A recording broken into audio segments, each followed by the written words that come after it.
नमस्कार विद्यार्थियों। आज हम भारतीय समाज के अंतर्गत संयुक्त परिवार के बारे में जानेंगे। पहले हम परिवार के बारे में चर्चा कर चुके हैं। आज हम परिवार के एक रूप संयुक्त परिवार के बारे में बात करेंगे, क्योंकि आप परिवार जानते हैं परिवार किसे कहते हैं और आप किसी न किसी परिवार के सदस्य हैं। उसी प्रकार से संयुक्त परिवार भी भारत की एक पहचान है, जो समय समय यानी धीरे धीरे जैसे जैसे समय बढ़ता जा रहा है वैसे संयुक्त परिवारों की जो संख्या है वो कम होती जा रही है। प्राचीन समय के अंतर्गत हम देखें तो संयुक्त परिवार की संख्या बहुत अधिक थी, परंतु वर्तमान में आधुनिक शिक्षा और पूंजीवाद, शहरीकरण आदि के कारण संयुक्त परिवार का रूप बदलकर एकाकी परिवार होता जा रहा है। मुख्यतः दो तरह के परिवार देखने को हमें मिलते हैं। एक तो है एकाकी परिवार और एक संयुक्त परिवार। जो सबसे छोटी जो इकाई है वो है एकाकी परिवार, परंतु संयुक्त परिवार भारत की पहचान रही है। प्राचीन समय में लंबे समय तक संयुक्त परिवार हमारे यहाँ पर होते थे। धीरे धीरे जैसे जैसे शिक्षा बढ़ती गई, लोग शहरीकरण यानी शहरों की तरफ जाने लगे, तो परिवार जो हैं उनके रूप छोटे होते चले गए और एकाकी परिवार आने लगा। लेकिन संयुक्त परिवार की भी अपनी एक पहचान है, जो भारतीय समाज की एक पहचान के रूप में है। संयुक्त परिवार में न केवल माता पिता, उनके बच्चे, उनके भाई, सौतेले भाई सब एक साथ रहते हैं। उनकी एक सामान्य संपत्ति होती है, यानी कि वह परिवार जिसमें एक से अधिक पीढ़ियां एक साथ रहती हैं और वे सभी मिलकर अपना जीवन साथ में जीते हैं। सभी मिलकर भोजन करते हैं, सबकी संपत्ति सामान्य होती है, सारी संपत्ति पर सबका समान रूप से अधिकार होता है और वहाँ पर किसी प्रकार का किसी भी सदस्य के अंदर भेदभाव नहीं किया जाता, क्योंकि सभी को समान समझा जाता है। विभिन्न समाजशास्त्रियों ने अपने अपने ढंग से संयुक्त परिवार की परिभाषा दी है। अगर हम इरावती कर्वे की बात करते हैं तो उन्होंने किंगशिप ऑर्गेनाइजेशन इन इंडिया पुस्तक के अंदर संयुक्त परिवार की परिभाषा दी है।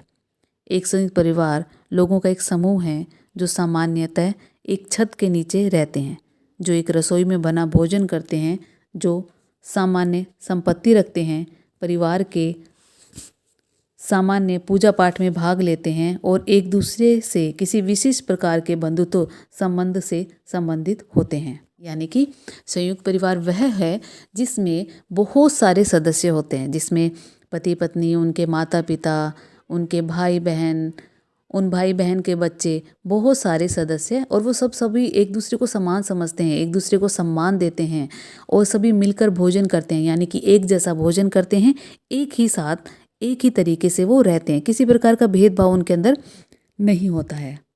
संयुक्त परिवार की कुछ विशेषताएं हैं, उन विशेषताओं के बारे में हम जानेंगे। पहली जो विशेषता है वह है उनका सामान्य निवास, यानी कि जो संयुक्त परिवार के सभी सदस्य एक मकान में रहते हैं, सब साथ ही रहते हैं, यानी कि एक घर के अंदर बहुत सारे सदस्य एक साथ रहते हैं। दूसरी अगर विशेषता की बात हम करते हैं तो उनका एक सामान्य रसोई घर होता है। सामान्य रसोई घर का मतलब ये है कि एक ही चूल्हे पर सभी के लिए भोजन बनता है, सभी लोग साथ में बैठकर भोजन करते हैं, यानी कि घर की सभी स्त्रियां मिलकर भोजन बनाती हैं और बुजुर्ग और पुरुष को खाना परोसती हैं। यानी उनके जो बच्चे हैं वो सामान्य रूप से सभी पर अपना अधिकार रखते हैं और सभी सदस्य उन बच्चों को भी माँ बाप की तरह अपना प्यार देते हैं। सब मिलकर एक साथ खाना बनाते हैं, खाते हैं, उस घर के अंदर रहते हैं। अगर हम एक अन्य विशेषता की बात करते हैं तो बड़ा आकार, यानी कि जब सदस्य 2 या 4 से ज़्यादा होंगे, 5, 6, 7 कितने भी सदस्य होंगे, तो यानी कि परिवार का आकार जो है वो बड़ा होता है। तो संयुक्त परिवार अगर है तो उसका आकार बड़ा होगा, और अगर उसका आकार बड़ा है तो निश्चित ही वह संयुक्त परिवार होगा। क्योंकि प्राचीन समय में ऐसा होता था कि बहुत सारे दंपतियों के 10-11 बच्चे होते थे, तो 10-11 बच्चे होने से आकार तो बड़ा हो गया, लेकिन वो संयुक्त परिवार नहीं हुआ। संयुक्त परिवार की विशेषता यह है कि उसमें 2 या 2 से अधिक पीढ़ी साथ में रहती हैं, यानी कि माता पिता जो रह रहे हैं उनके बच्चों के साथ साथ उनके माता पिता, उनके भाई बहन, उनके बच्चों के कजन, चचेरे भाई बहन उनके साथ में रहते हैं। तो यह एक विशेषता है कि अगर संयुक्त परिवार है तो उसका आकार अवश्य ही बड़ा होगा। एक अन्य विशेषता उनका सामान्य पूजा पाठ, यानी कि बहुत सारे त्योहार, दिवाली, दशहरा, रक्षाबंधन, वो सब मिलकर साथ में बनाते हैं। क्योंकि प्रत्येक सदस्य, या तो कोई सदस्य नौकरी करता है या कोई व्यवसाय करता है, सब अपने अपने तरीके से अपना आर्थिक उत्पादन करते हैं, परंतु पूजा पाठ वो एक ही स्थान पर करते हैं। दिवाली, होली, दशहरा, रक्षाबंधन, जो पूजा होती है वो एक ही स्थान पर होती है। वे सब एक जगह एकत्रित होते हैं और मिलकर उस कार्य को संपन्न करते हैं। एक विशेषता, पांचवी विशेषता ये है कि उनकी संपत्ति सामान्य होती है, यानी कि सभी मिलकर कमाते हैं, सब काम करते हैं। महिलाओं का घर का काम करती हैं, पुरुष बाहर का काम करते हैं, और कुछ महिलाएं भी हैं जो बाहर का काम करती हैं।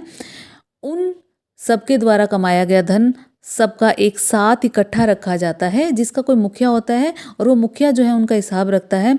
और उस सारे वो जो मुखिया है वह निर्णय लेता है कि हमें कौन सी संपत्ति खरीदनी है, कहाँ खरीदनी है, और जो भी संपत्ति खरीदी जाती है उन सब के बराबर हकदार होते हैं। बराबर हकदार का मतलब कि एक सदस्य अगर 5,000 कमाता है, दूसरा सदस्य अगर 10,000 कमाता है, तीसरा सदस्य यदि 15,000 कमाता है, तो जब संपत्ति खरीदी जाती है तो वहाँ पर उनकी कमाई के आधार पर संपत्ति का जो है अधिकार नहीं होता, बल्कि सबका समान रूप से संपत्ति पर अधिकार होता है। और वो अधिकार जो है वह उसके जो मुखिया है वह उसका निर्णय लेता है। नेक्स्ट अगर हम बात करते हैं, छठी अगर विशेषता जो है नातेदारी संबंध। संयुक्त परिवार एक ऐसा परिवार है जिसमें व्यक्तियों के रक्त संबंध, विवाह संबंध, गोद संबंध आदि पाए जाते हैं। वहाँ पर माता पिता, दादी, चाचा, ताऊ, उनके परिवार, भाई, चचेरे भाई, विवाहित, अविवाहित, पुत्र, पुत्रियाँ, बहुत सारे सदस्य रहते हैं जिनका आपस में संबंध यानी उनमें नातेदारी पाई जाती है। इसी प्रकार से एक सबसे अच्छी और महत्वपूर्ण विशेषता यह है कि वहाँ पर सहयोगात्मक व्यवस्था होती है, यानी प्रत्येक सदस्य अन्य सदस्य का सहयोग करता है, बड़ों का सम्मान करता है, और बड़े जो हैं वो हर बच्चे को अपना बच्चा समझकर उनके माता पिता की तरह उनकी देखभाल करते हैं। अगर हम बात करें आठवीं विशेषता, उस परिवार का मुखिया, सदस्य 4 हों या 14 हों या 24 हों, परिवार का सदस्य एक ही होता है, मुखिया एक ही होता है, और वो मुखिया ही सारे निर्णय लेता है, और उस मुखिया के निर्णय को प्रत्येक सदस्य को मानना होता है और वो मानते हैं। इस प्रकार से अगली विशेषता होगी अधिकार एवं दायित्व, यानी कि प्रत्येक सदस्य को हर अपने अपने अधिकार होते हैं, अपने अपने दायित्व होते हैं, और संयुक्त परिवार इसी एकता के आधार पर चलता है कि प्रत्येक व्यक्ति अपने अधिकारों को पूर्ण करता है, अपने दायित्वों को पूर्ण करता है, और अपने अधिकारों को ध्यान रखता है, अपने अधिकारों की रक्षा करता है। हर सदस्य अन्य सदस्य के अधिकारों की रक्षा करता है, और प्रत्येक सदस्य को पता होता है कि मेरा दायित्व क्या है, और उन दायित्वों के हिसाब से वो अपना कार्य करता है। इस प्रकार से संयुक्त परिवार एक बहुत ही अच्छी व्यवस्था है जो समय के साथ साथ धीरे धीरे कम होती जा रही है, धुंधली होती जा रही है। संयुक्त परिवार का स्थान एकाकी परिवार लेता जा रहा है, परंतु संयुक्त परिवार महत्वपूर्ण है, जिसमें बच्चों का समाजीकरण बहुत ही उत्तम तरीके से होता है, मानव अच्छा जीवन जीना सीखता है, जो धीरे धीरे वो व्यवस्था जो है वो समाप्त होती जा रही है। धन्यवाद।